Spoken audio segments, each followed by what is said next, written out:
Bienvenidos a la Universidad Privada Telesup. Soy el ingeniero Daniel Díaz Arenas y vamos a comenzar con la unidad número 2, Introducción al UML, y el tema número 1, Lenguaje de modelado unificado. Cuando hablamos del UML y cuando hablamos de la metodología RUP, sabemos que es una metodología orientada a objetos. A lo que nos estamos refiriendo prácticamente, no es más que cuál es el conjunto de procesos, ¿no?, que vamos a manejar en el desarrollo de software que vamos a tener. Ahora, ese conjunto de procesos que vamos a trabajar, nosotros tenemos un lenguaje que nos va a ayudar a graficar mejor esto. Por ejemplo, si yo hablo del proceso de software, del UML, yo voy a tener, de la metodología RUP, voy a tener análisis, diseño, implementación y pruebas. Análisis, diseño, implementación y pruebas, ¿no es cierto? Pero la pregunta es, ¿cómo modelo el análisis? ¿Cómo modelo el diseño? ¿Cómo modelo la implementación? ¿Cómo modelo las pruebas? Entonces, para eso tengo que usar diagramas. Y para esto el RUP se basa del UML para poder graficar mejor estos diagramas. ¿Correcto? Y prácticamente de eso se trata, ¿no? Se trata de utilizar un conjunto de diagramas. En este caso vamos a trabajar con diagramas de casos de usos del negocio, diagramas de objetos, diagramas de clases, diagramas de casos de usos del sistema, y vamos a usar los diferentes estereotipos del UML, ¿no es cierto? ¿Qué es el modelado de casos de uso entonces? ¿Qué es el diagrama por excelencia? ¿Qué es el modelado de casos de uso? Un caso de uso especifica un comportamiento del sistema. Es más, a veces los casos de uso se dicen que son procesos de negocio o subprocesos de negocio. Representan también, se podría decir que los casos de uso del sistema, ojo, del negocio, los casos de uso del negocio representan el modelado del negocio, pero los casos de uso del sistema representan los requerimientos funcionales del sistema. ¿Ok? Representan los requerimientos funcionales del sistema. Entonces, un caso de uso especifica un comportamiento de secuencias de acciones, incluyendo variantes que el sistema puede ejecutar y que produce un resultado observable de valor para un particular actor. El caso de uso, una de sus definiciones es describir qué hace el sistema, pero no cómo lo hace, sino qué hace. El cómo lo hace es ya para efecto de un diagrama de actividades. Ese es el cómo lo hace. Pero el qué hace el sistema, es prácticamente la definición del caso de uso. Es el qué hace el sistema. ¿Ok? Así es. Correcto, entonces, un caso de uso, recordemos, se usa para especificar un comportamiento del sistema, es un proceso de negocio del sistema. Las partes de un caso de uso pueden ser conjunto de secuencias de acciones, primero. Cada secuencia representa un posible comportamiento del sistema. En cambio, ¿qué es un actor? Un actor es un stakeholder del negocio que tiene algún grado de acción con el sistema software o con el negocio. ¿Correcto? Tenemos actores del negocio y actores del sistema. Los actores del negocio son, prácticamente es lo mismo, sino que cuando hablamos del negocio es lo que tiene actualmente el negocio. Y cuando hablamos del sistema es lo que va a cambiar conforme se implemente la tecnología de información o el sistema de información. ¿No es cierto? Tenemos algunas variantes, versiones especializadas, un caso de uso que extiende a otro, o un caso de uso que incluye a otro. Eso lo vamos a ver más adelante, los extends y los include. Un caso de uso realiza un trabajo tangible. Recordemos, un caso de uso realiza un trabajo tangible. Bien, los casos de uso son ideados por Jacobson. Habían varios estudiosos. Estaba Jacobson, estaba también Gumbao, ¿no? Habían diferentes estudiosos. Ellos se unieron y crearon el lenguaje unificado. Es por eso que se llama unificado. porque no solamente fue una persona la que ideó esto, sino fueron varios. Jacobson, Bau y otro más que no me acuerdo ahorita. Ellos tres se unieron y crearon el lenguaje UML, integraron sus diagramas que habían creado y formaron este lenguaje. Entonces, prácticamente los casos de uso son ideados por Jacobson a principios de los 90 y están inspirados en los escenarios utilizados para describir procesos. De eso se trata. Como les dije hace un momento, hace unos temas anteriores, se trata de la orientación a procesos. Un use case lo que hace es orientarse, es definir un proceso de negocio. De eso se trata. ¿Ok? Es muy parecido a otras metodologías, a otras formas. Entonces, para que el actor se interrelacione con el caso de uso, necesita una asociación, que según UML es una línea que trazas del actor al proceso. ¿Ok? Es una línea que trazas del actor al proceso. De eso se trata. ¿Ok? Entonces, ¿qué son los actores? Un actor representa un conjunto coherente de roles que juegan los usuarios de los casos de uso al interaccionar con el sistema. Roles jugados por personas, dispositivos u otros sistemas. ¿Correcto? Eso quiere decir que un actor no necesariamente es una persona, puede ser un sistema. Lo que trata de representar un actor es una realidad del negocio o una realidad del sistema. ¿Ok?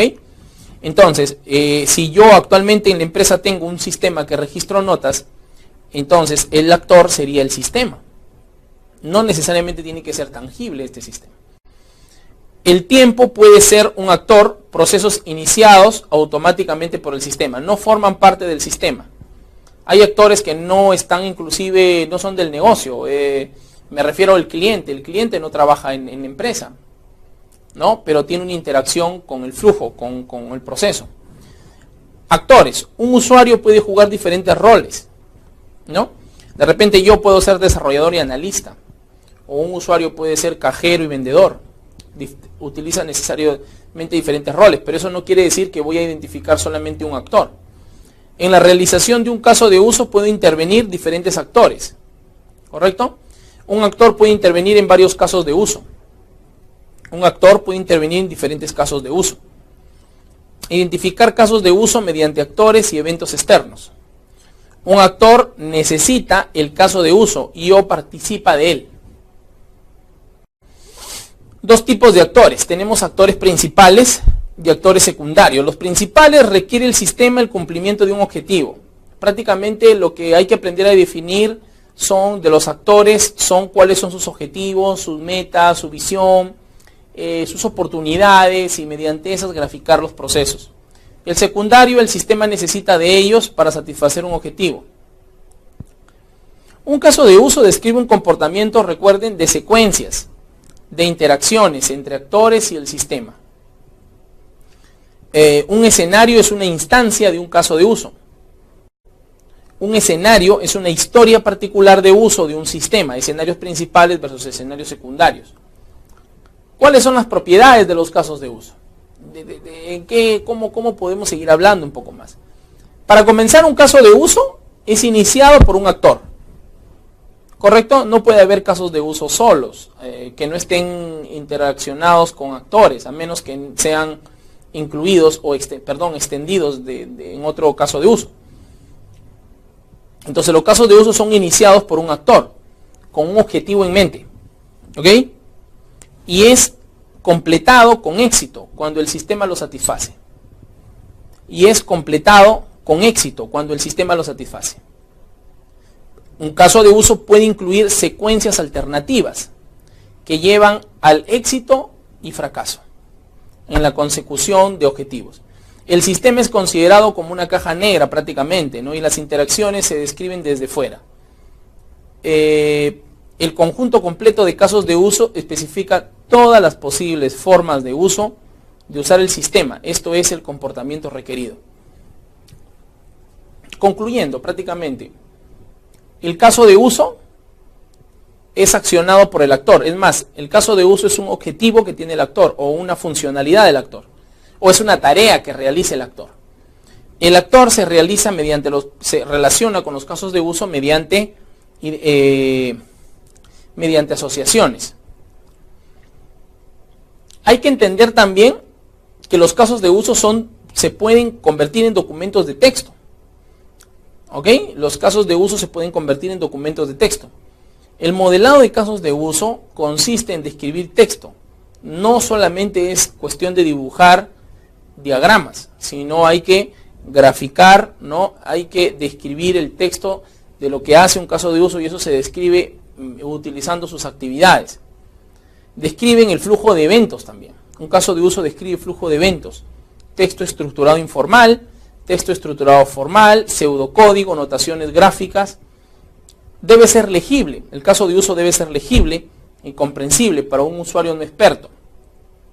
Porque supuestamente ese caso de uso tú se lo vas a explicar a la empresa, al empresario. El empresario, recuerda, no entiende mucho de esto. Entonces tú tienes que ponerlo lo más simple posible. Debe indicar actores, flujos principales y excepcionales. Entonces, prácticamente si observamos en la PPT tenemos el caso de uso cajero, ¿no? Y cliente. Cajero dice realizar venta. Recordemos que este es un caso de uso del sistema, ¿no? Es un diagrama de casos de uso del sistema. El cajero realiza venta, bueno, en este caso, ¿no? Luego, la descripción de un caso de uso textual se conoce como la realización de los casos de uso. La realización de los casos de uso no es más que la descripción de este caso de uso. Esa es la realización. Es, por ejemplo, quién es el actor que va relacionado con este caso de uso. En este caso hemos trabajado que el actor principal es el cajero. ¿Cuál es el flujo? ¿Cuál es la tarea? ¿Qué es lo que va a hacer ese caso de uso? ¿Cuál es la descripción de ese caso de uso? Un cliente llega, dice, con un conjunto de artículos. El cajero registra los artículos y se genera un ticket. El cliente paga en efectivo y recoge los artículos. Eso sería el flujo. Ahora vamos a ver las actividades. El cliente llega, el cajero registra, el sistema obtiene, se acaba el cajero indicando la finalización de la introducción de los productos. Y ya está, se acabó. Entonces yo debo describir un caso de uso, definir sus actores, definir el flujo principal, o sea, la descripción del caso de uso, lo que va a ser el caso de uso, y luego definir sus actividades. En lenguaje natural, como os he hecho así, o en un diagrama de actividades, que también lo puedo hacer, en un diagrama de actividades.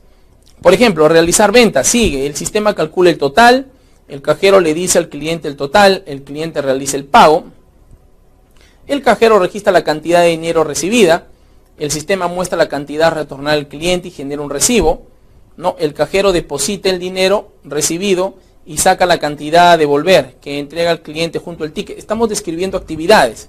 El sistema almacena la compra completada. El cliente recoge los artículos comprados. Vemos que es muy sencillo. Eso es un diagrama ya de actividades, ¿no es cierto? Por ejemplo, yo puedo tener que también un socio de otro ejemplo, un socio de una librería o de una biblioteca. El socio reserva libros, ¿no es cierto? ¿Qué más puede hacer? Puede prestar un libro, puede devolver un libro y puede extender un préstamo. El profesor tiene un préstamo de revista o puede devolver revista. El bibliotecario actualiza el catálogo. El socio consulta. Ahí vemos que estos actores están relacionados con casos de uso, ¿ok?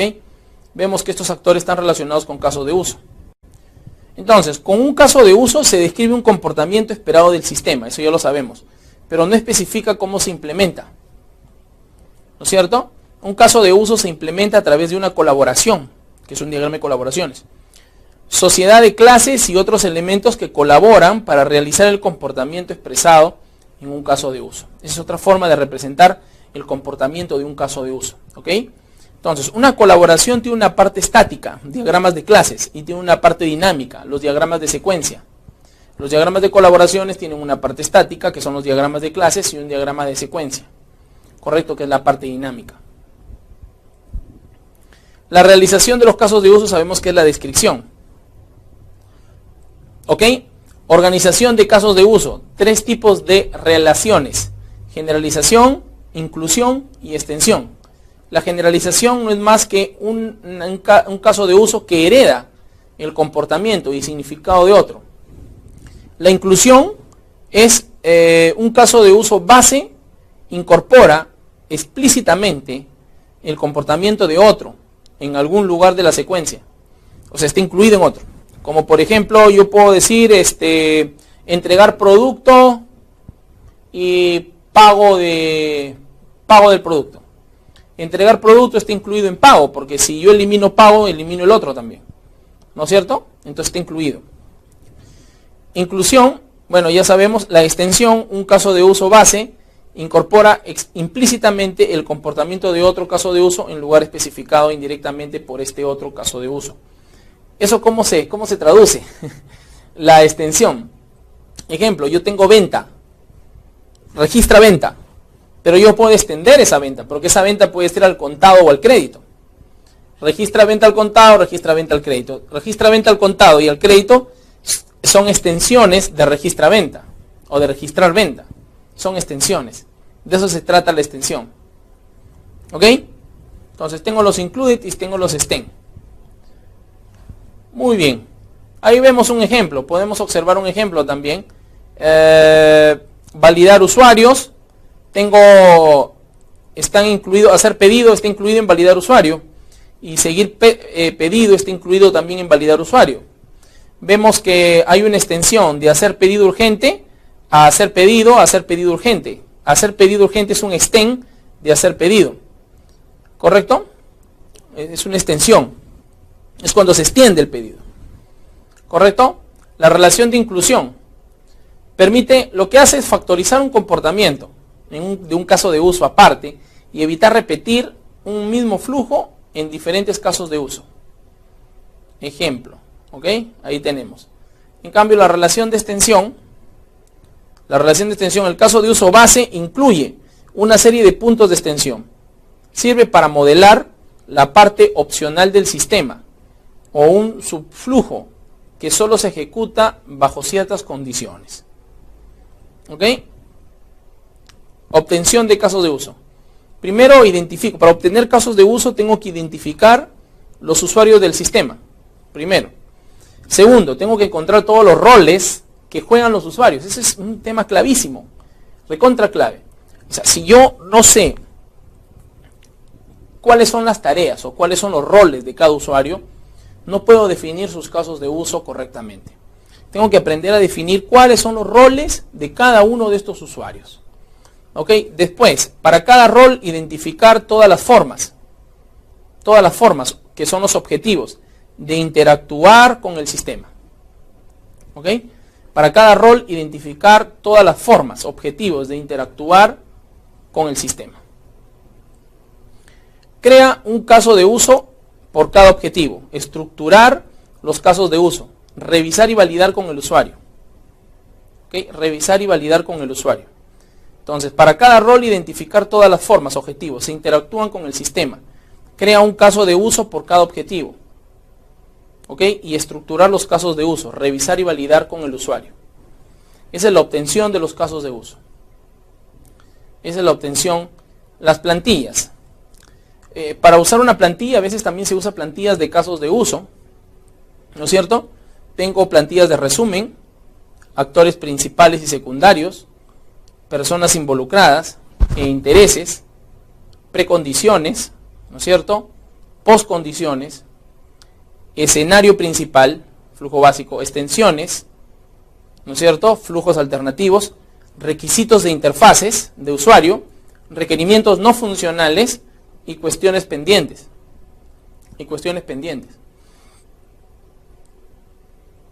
¿Ok? Entonces de eso se trata. Por ejemplo, tenemos el caso de uso realizar venta. Resumen, un cliente llega a la TPB con un conjunto de artículos, el cajero registra los artículos y se genera un ticket. El cliente paga en efectivo y recoge los artículos. Actores, cajero principal, sistema secundario. Personal involucrado, intereses, cajero y compañía. Cajero, quiere entradas precisas, rápidas y sin errores de pago. Compañía, quiere registrar transacciones y satisfacer clientes. Precondiciones. El cajero se identifica y autentifica. Postcondiciones. Se registra la venta, se calcula el impuesto. Esas son las tareas, todo lo que está haciendo en el caso de uso, ¿no? Según los escenarios. El escenario principal dice cuál es el flujo básico, o sea, las actividades. Primero, el cliente llega. Segundo, el cajero inicia una nueva venta. Tercero, el cajero introduce el identificador de cada artículo, ¿no? Cuarto, el sistema registra la línea de venta y presenta descripción del artículo preciso y suma parcial. El cajero repite los pasos 3 y 4 hasta que indique el sistema presenta el total. El cajero le dice al cliente el total a pagar. Correcto, el cajero le dice al cliente el total a pagar. El cliente paga y el sistema gestiona el pago. El sistema registra la venta completa y actualiza el inventario. El sistema presenta recibo. Ahí vemos algunos ejemplos, ¿no es cierto? Bueno, hemos hablado sobre la introducción al UML, ¿no? ¿Cuál es el tema inicial? Hemos hablado de lo que es un actor. Un actor es un stakeholder clave del negocio. Puede ser principal o puede ser secundario. Los procesos, en cambio, se pueden ser especificados en use case en casos de usos del análisis del sistema. Aquí hemos estado viendo algunos del sistema, ¿ok? Del sistema, los casos de uso del sistema. Aparte de ello, tenemos también especificado las extensiones y las inclusiones que vamos a seguir viendo. Gracias.